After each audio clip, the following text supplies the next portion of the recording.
มหนาวพัดมาอีกแล้วน้องแก้วคงหลงคอยพี่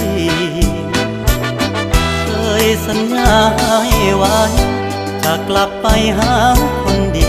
โอ้น้องพี่คงจะกลัว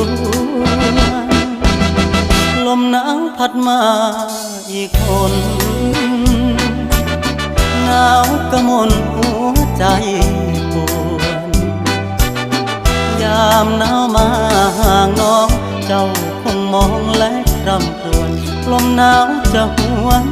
กลับไปฟ้าเอ่ยโปรดเห็นฟ้าโปรดเป็นพยานให้ความรักยังไม่คลอนนิรันดร